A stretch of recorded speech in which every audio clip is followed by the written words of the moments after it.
Hey everybody and welcome to Adventures with Peps. I did warn you there's going to start being some terrain videos here. Now, as you can see, I am just slapping down some cheap black acrylic to act as the base primer on this MDF, otherwise it's going to suck up all the paint.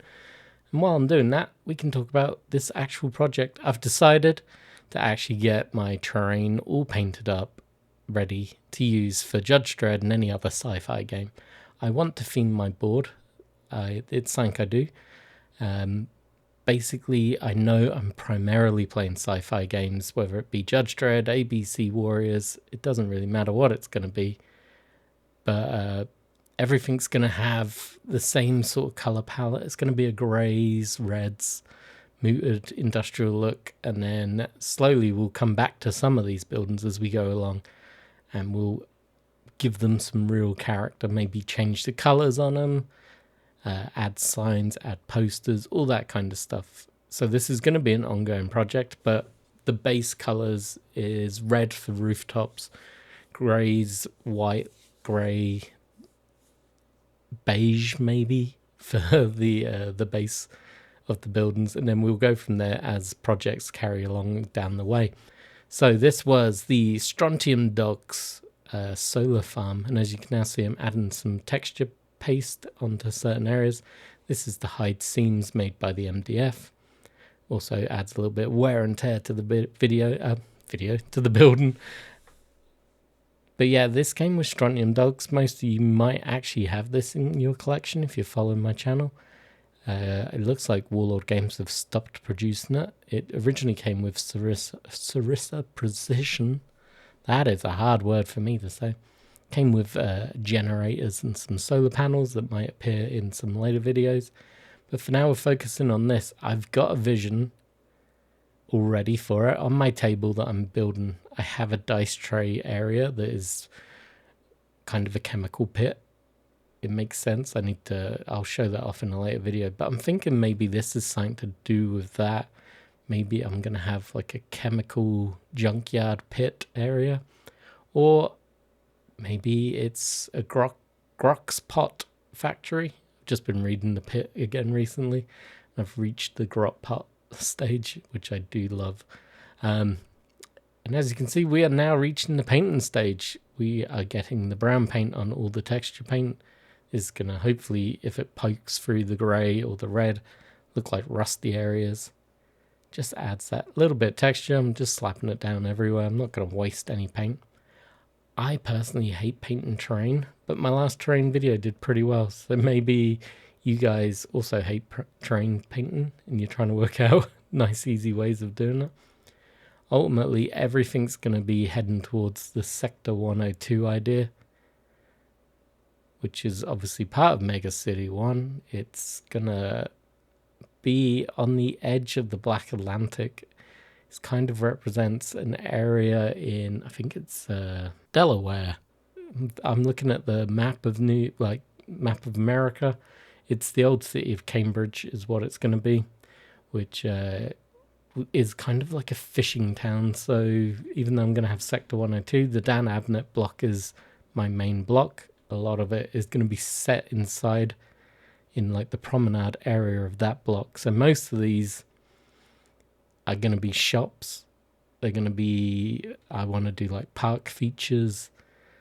I want to do things like that. But I also know full well that there's going to be areas that are run down, things that are old chemical plants or power stations. Or in the example of this one, this might be a junkyard or the disposal area for all the food waste coming out of the food court. So I've got this big chemical pit that's going to be fenced off from the general public, and it's going to have this worn down building on the inside. But there's going to be other regions, so I want to try and make the swamps, which is going to be a flooded area of the harbour where the uplifts all now live in this sector. So that's going to allow me to add some fantasy board tiles that I'll ultimately use for Slain as well. But they'll let me mix them in and out. Maybe they could be a park feature. I also want to have a Shuggy Hall, but that's going to be a bigger piece to build. I'm going to have some places known as the Horn Point Labs. So there might be posters and signs going up on my board or on buildings to do with the fact that they have this massive kelp processing plant where they turn turn kelp into food. It's going to be one of the big themes, like munch burgers that you get in the comics. These are going to be mostly kelp burgers, but maybe there's going to be other stuff happening with that. And then there's going to be also the Snappers family restaurant that I want to build. It's supposedly a well-known restaurant in Cambridge, so I need to build a futuristic version of that. And of course, I got the Kidney Hut, which I saw in a comic, Judge Dredd Under Siege. It just grabbed me as soon as I saw it, so I knew I had to have that. So that one is already built, and we can show that off in a different video. But yeah, as you can see, I'm just getting this base coat of grey down, and then we can move on to the next step. And that next step is a lighter grey. Now, the reason I'm doing this, it's going to look a bit brighter than my other buildings. I usually stick to the dark grey and don't go another colour up. But I'm thinking because this might be a little bit more of an industrial unit, it's probably going to need another colour on it just to make it pop. So I don't fully know what that's going to be yet. It might be a dark green, it might be a yellow. I'm really unsure what colour palette I'm going to go with, but I do know there's going to be another colour. So I wanted to just brighten this up a little bit rather than doing a second layer of dark grey. So I'm just going over with the white, and as you can see, I just dab it down. I dab it down, swirl the brush around. Kind of dry brushing, but there's nothing much to dry brush onto. I'm just padding it out, and once we got that done, we will move on to the red. And the red is pretty straightforward. I'm just slapping it on. The grey is still on my paintbrush. It's going a little bit pinky. I am not taking my time or anything with this model. I am just dabbing my paint and I'm going with it. What comes out, comes out. If I want it to look darker, I'll go back over it later. But for now, I don't really care that the red and greys are mixing. It's creating this nice shade of pinkish red. I'm going to do the door in it as well. But yeah, as you can see, I'm one brushing this, and it is a ratty old brush that I'm using as well. It is my catch-all dry brush. It is a beaten up brush. I think it was a base coat brush in the good old days. But now it's just this beaten up, very trashed paintbrush that I use for these kind of projects. I'm just going to capture this bit and we will move on. With all these base coats down, we're now on to a little bit of wash. I'm getting some brown, cheap brown I've mixed with water to thin it down. I'm just slapping it over anything that I've created texture in, or anywhere that I think grime and muck would sit. As you'll notice, especially on the cardboard roof sections and also the MDF, just absorbs paint like a sponge. So I'm really heavily applying this because I know full well it's going to get sucked up. But yeah, I'm just going to work my way around. Very simple step. Just make it look a little bit grimy, a little bit dirty. Can't go wrong with that. This is going to be an unloved building. And with a few more splodges on the rooftops, we can call this project done, I think.